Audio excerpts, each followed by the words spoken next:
Hello everyone, thank you for visiting my channel. This is Christine Lynn, and today I just want to share with you all something that has come up for me about living more consciously. And there's just so many ways that we can all transform in our lives and live more consciously. And one of the things that has come up for me lately is how to treat animals with more respect and more love, and all the different ways that I can do that.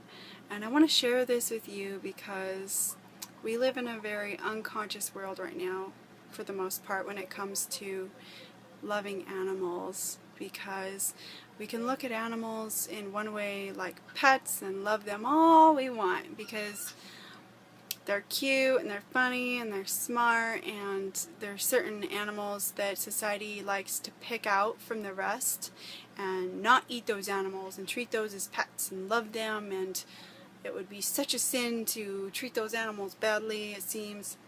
But then there's all these other animals that seem to get left out of the bunch, that get put in boxes and small fenced areas and injected with hormones and raped and milked for hours on end until their tits hurt, and walking in their own shit, and their beaks seared off while they're still alive, and their feathers plucked while they're still alive, and put in boiling water while they're still alive, and hung upside down by their feet, and their joints ripped out of their sockets, and their, it goes on, and it's really sad. And my point is that I want to help humanity to wake up, because if we want to live on a planet that's more peaceful and more loving, it has to start with us.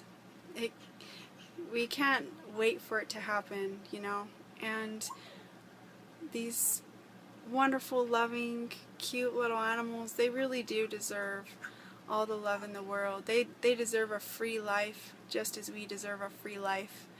And I'm not saying that it's wrong to eat animals. I'm just saying that if we do choose to eat animals, it's I'm just hoping to wake some people up to some of the ways that animals are being treated, because the likeliness of, if you go to a regular supermarket and purchase pork, not really pork, that's just a name to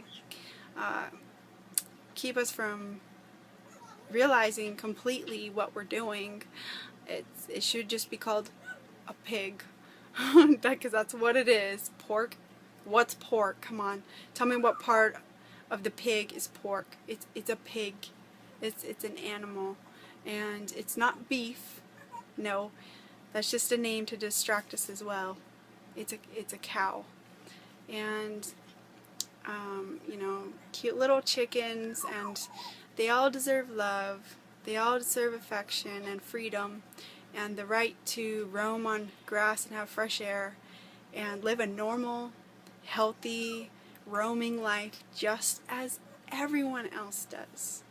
I like to picture a dog or a cat or a house bird, and whatever animal that you just love so much. You can picture that animal in your mind, and how you love that animal, and how you treat that animal, and how it would be so unfair to put all those animals in those situations that I was talking about earlier. There's no difference between the deserving love and freedom that our pets have, and that what goes on our plates, those animals. It's the same, deserving, and but it's there's nobody, like, we're not to blame, you know what I mean? Because we all have been conditioned as we've grown up to do this, because our mothers and fathers and their mothers and fathers and their mothers and fathers have all done it. But what we haven't realized, most of us, is that behind the scenes at these slaughterhouses and these farms, they're like concentration camps, really. They're horrible. You know, it's like over the years they've gotten worse and worse and worse. And you know, we see these commercials, happy little cow, you know, on a farm with sunshine and green grass. Those are not the normal conditions of most cows these days. Yeah, you can drive past open pastures and see a bunch of cows on green grass, but the likelihood of the majority of your meat, I mean, seriously, most of it is coming from cows and pigs and chickens that have been living in horrible, horrible conditions all their lives, and killed, just murdered, slaughtered in really horrible ways, and these poor animals are crying and screaming for their lives. And anyway, you know, I just feel like even taking baby steps is good. Like, sometimes we're so addicted to eating the flesh of these animals that taking baby steps is good to remove the cravings, remove the addictions, because that's what we've been taught. And there's, you know, like I said, nobody to blame. It's just the way we've been raised. But we're living in a time on this planet right now where things are changing so rapidly, it's undeniable. The amount of people that have skyrocketed on this planet for the population is undeniable. Technology is undeniably skyrocketing. Our consciousness, the state of our consciousness, is rapidly changing too, and that's undeniable. And we are no longer the same human race.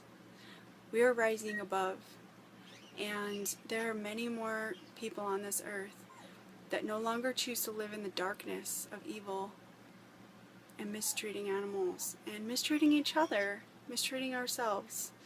And so, you know, like I said, if we want to live on a planet that's loving and caring and all working together and realize the oneness that we all are,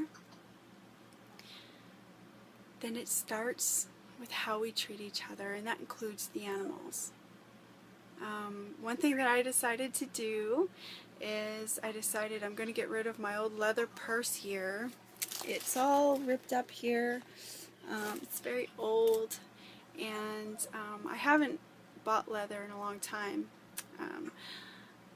and I never will again, but getting rid of this old cowskin purse is going to feel really good, just because it's that next step. And I encourage all of you ladies out there and all of you men who have leather shoes or jackets that if you feel called, you know, like if you don't have money to go out and get new ones, and you know, then you know, that's okay. I just feel like if you feel like you want to take this next step with me and get rid of those cowskin purses or those cowskin shoes or whatever, because most likely they come from really horribly tortured animals, and just to get those out of your lives and not and say, you know what, I'm not going to do this anymore, and I'm going to stand up for animals, and I'm not going to be one to purchase these things anymore, because supply and demand really changes the game when we say no, because then the distributors say, well, what do they want?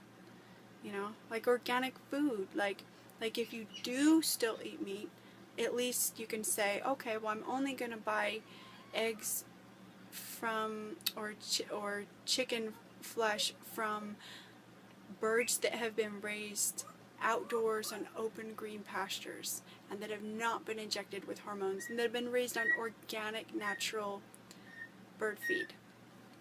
Those are very kind things that, you know, all steps that we can take.